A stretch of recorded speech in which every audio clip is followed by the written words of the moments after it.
Hello students, welcome to Legacy IAS Academy.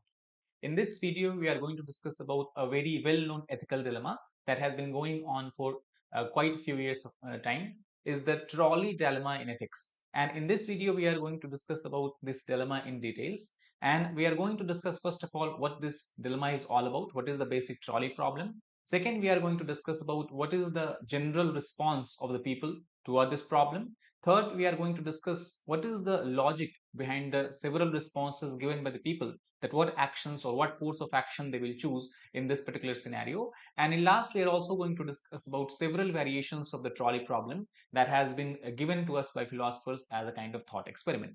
So let us start.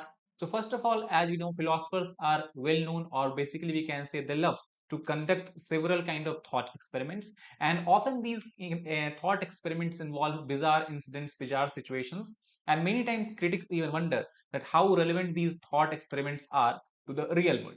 However, we have to understand that the point of these thought experiments is to help us to clarify our thoughts, to clarify our thinking processes by pushing it to the extreme limits. And the trolley problem is the best example of such thought experiment. So let us try to understand what is the trolley problem. The basic trolley problem was actually given to us by a well-known philosopher, British philosopher known as Philippa Foot, somewhere near 1967. Philippa Foot is also known to have played a significant role or made a significant contribution as far as the revival of virtue ethics is concerned. Now, let us try to understand what is the basic trolley problem. So, in the basic trolley problem, what is observed that we have a tram or we have a train that is running on a railway track. Now, when the train is running on this railway track, there is a person who is standing here. This person is you, and you have control of a lever. By changing the lever, you can basically change the path or change the track of the train. So what you see that on one side of the track on which currently the train is going through, there are 5 persons who are tied on the track. And if the train goes on without any interruption, if train goes on without changing the track, all these 5 people will be definitely killed. On the other hand, if you decide to flip the lever, in that case, the train will change its track, and in that case, on the other track through which train will go through, there is one person that is standing unaware about the train movement, and he will also be most definitely killed. So basically we have two situations. If you have a control of a lever through which you can change the track of the train, and if you do not do that, then 5 persons will be killed, and if you actively change the lever, pull the lever, then at the end result only one person will kill. So what will be your course of action? Will you decide to change the lever, pull the lever, or you will let the train run in its original course? This is the basic trolley problem. So what is the response to this kind of thought experiment? So the most common response, or the most, we can say, accepted response was given by utilitarian. Utilitarian basically believes that the end objective or the objective of aim of any action that you're taking should be to promote the greatest happiness of the greatest number.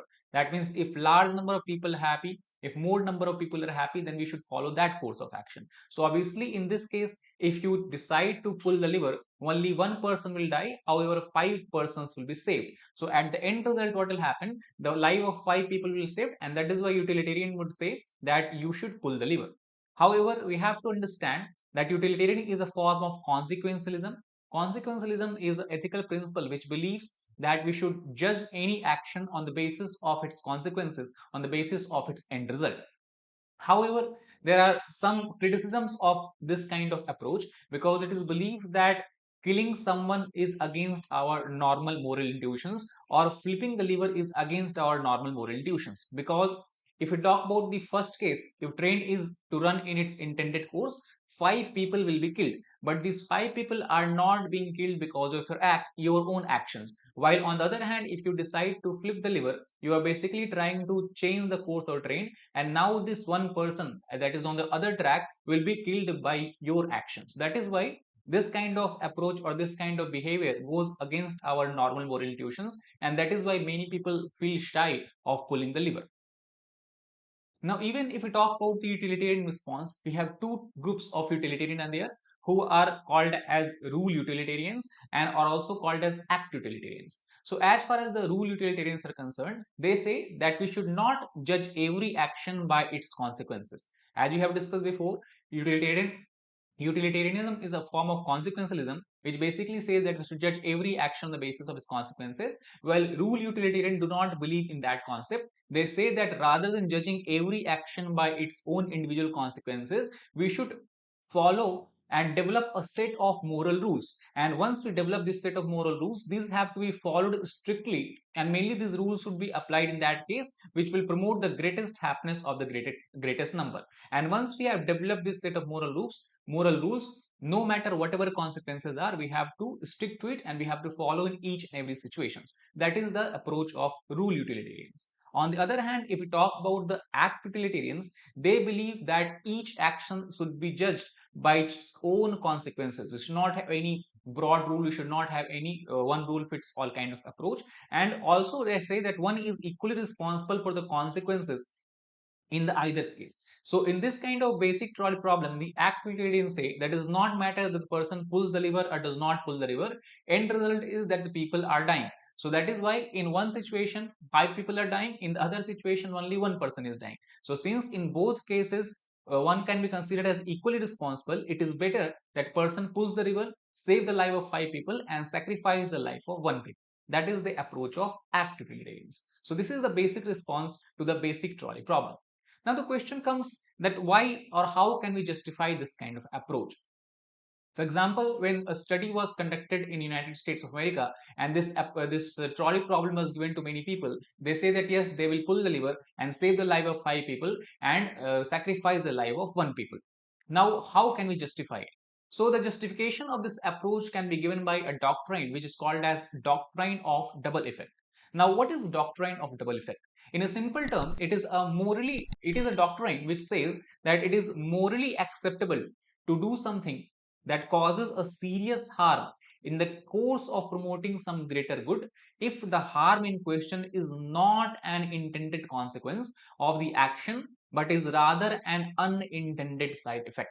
Let us try to understand again this by going to the trolley problem.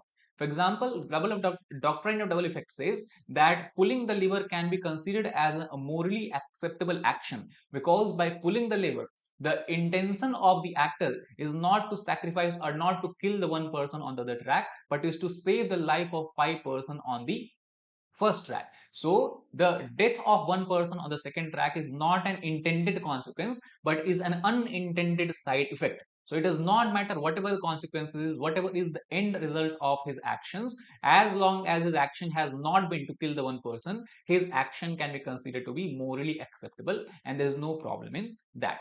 This doctrine of double effect is also very important doctrine because this sometimes is used even in the war-like situations. And the just war theory that has been given in philosophy, the just war theory heavily derives from the doctrine of double effect. To give you a brief idea, it says, for example, many times in war-like situations, a military leader or we can say a military personnel have a choice to hit an ammunition dump. But he knows that if he hit an ammunition dump or if we attack or strike an ammunition dump, for example, by missiles, then as an unintended consequence, there will be collateral damage where some people can be killed.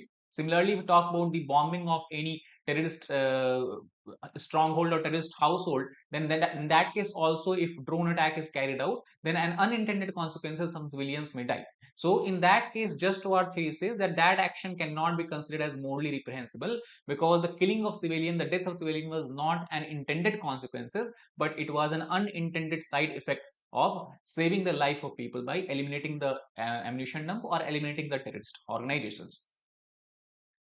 So this is the basic trolley problems. Now, as time progresses, many philosophers have given several variations of trolley problem to make matters more complicated and to make our actions more complicated than what we should do in that situation. The one such variation, very common and well-known variation, is the fat man on the bridge. Now, the fat man on the bridge is nothing but a slight variation where now the train is running in its original track and 5 persons as were we can say tied up in the first case are tied up here also. But now on the other hand, now in this case you do not have any lever, you do not have control any lever through which you can change the track of the train. What you have control over is that you are standing over a bridge and near you you have a very fat man that is standing on the bridge. So now if you you know that if you push this fat man on the track, and if this fat man comes in the direction or comes in the way of the train, due to the weight of the fat man, the train will gradually stop and these 5 persons will be saved. Now again, philosophers are very clear here that you do not have an option to self-sacrifice yourself. You cannot jump on the track by yourself, because you do not have sufficient weight to stop the train. So that will be futile. So in that situation, what will you do? Now, many people who have said in the first case that they will pull the lever and divert the train track and save the life of 5 people, now they say that they will not push the fat man. So this is very, we can say, very interesting scenario, because in the end result of both the cases are same. Whether you are pulling the lever or whether you are pushing the fat man, at the end result you are killing one person, or we can say at least one person is dying while five people are being saved. So why in this situation pushing the fat man is not acceptable, or many people shy or do not say that they will push the fat man? What is the reason behind that? So the reason behind that we can understand. First of all, this kind of scenario posits us with a moral question. The moral question that comes to us, that if pulling the lever was right, as we have discussed just now, that by the doctrine of double effect, we can justify the pulling of the lever. So why would pushing the fat man will be wrong? Because the end result, the consequences are same.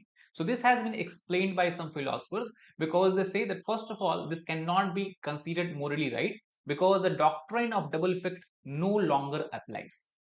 Now let us try to understand this.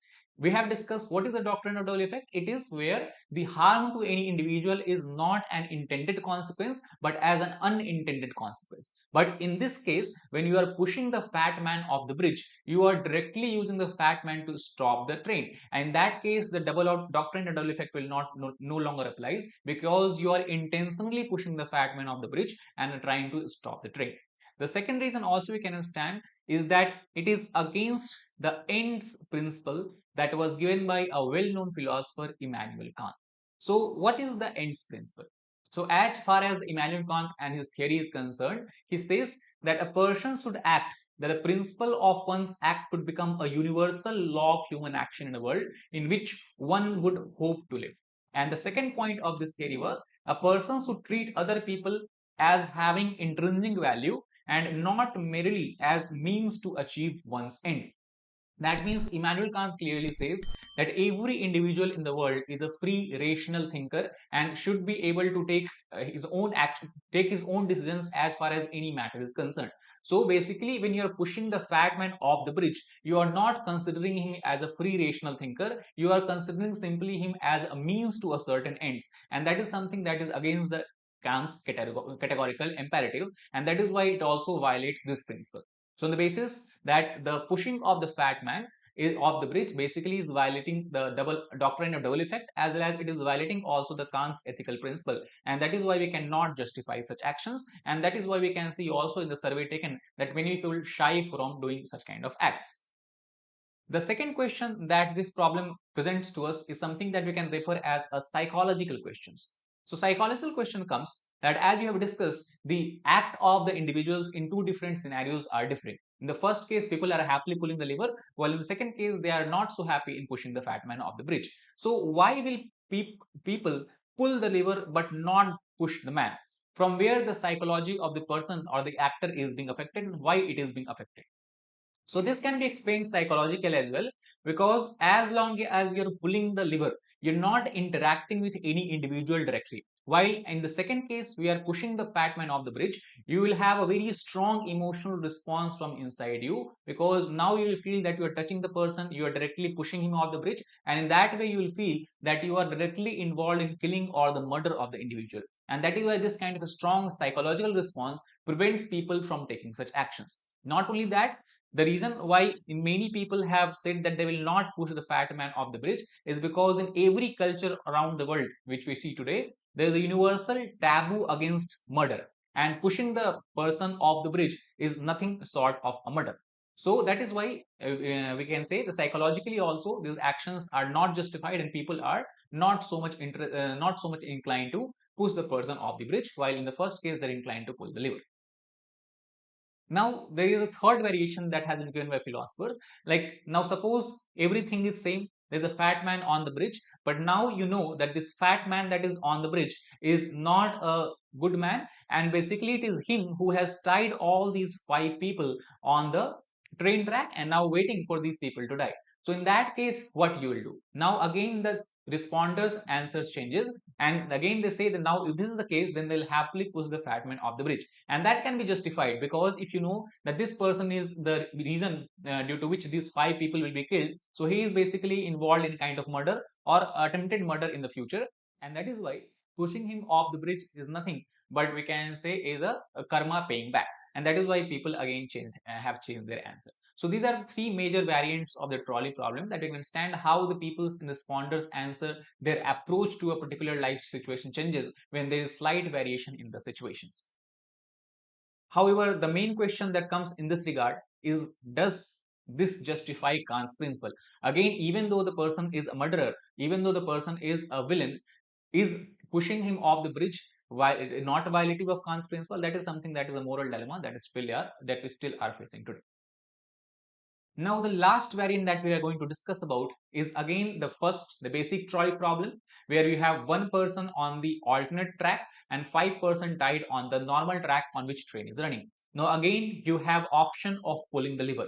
So, what is the changing here is that this one person, earlier in the first case, all the 6 people you do not have any interaction with, you do not know any of these 6 persons, but in this case this one person that is alone in this track is your relative.